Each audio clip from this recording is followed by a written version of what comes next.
Crisis developments this Sunday morning. A specialist team is now investigating infection control failures at a Sydney aged care home, which now has the deadliest cluster after the Ruby Princess cruise ship. Uptake of the government's COVID Safe app has now exceeded 4 million downloads, but a new poll shows 37% of people are opposed to it. A major report reveals students are at risk of falling behind if homeschooling continues, with secondary students the most vulnerable. An experimental virus treatment has begun using the blood of recovered patients. And Boris Johnson names his baby after the doctor who saved his life. The number of global infections this morning has passed 3.4 million, with the death toll reaching 242,000. Here in Australia, there have been 6,783 cases. That is up just 14 on the previous day, with South Australia recording no new cases for 10 days and none in WA for 3 straight days. Australia's death toll from COVID-19 is now at 93.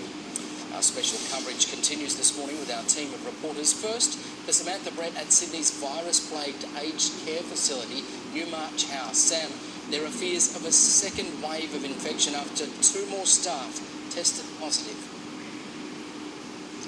Good morning. Yes, there are fears of a second wave. In fact, health authorities are just at an absolute loss as to how the virus continues to spread despite numerous protocols that have now been put into place. And that is why an investigation is now underway, especially since yesterday we saw 2 more staff members test positive to COVID-19. That brings the total number of staff members with the virus to 24. The total number of residents to 37. That is the third of all the residents here at Newmarch House who are now infected, and that death toll now stands at 13. We heard from the state's chief medical officer about exactly how this investigation would look. We've deployed additional infection control nurses to reassess in the light of these cases in the staff. This is not about a blame game. It is really hard when we're dealing with a virus that can cause incredibly minimal symptoms.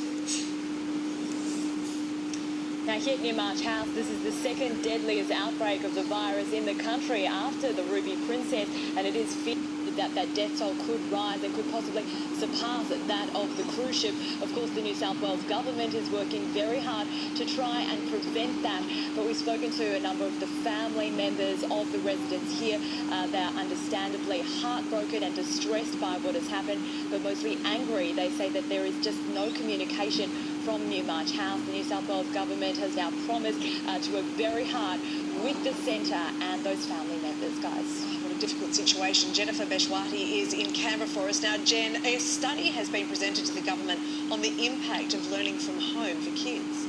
Yeah, that's right. This is another push from the federal government to try and convince the states to reopen their schools as soon as possible. The report by the Rapid Research Information Forum, which is chaired by the chief scientist, found that almost half of Australian primary and high school students will suffer poor educational outcomes if the current at-home learning arrangements continue for much longer, with those of low socioeconomic and non-English speaking backgrounds most at risk. It will be discussed at length at National Cabinet next week, particularly on Tuesday.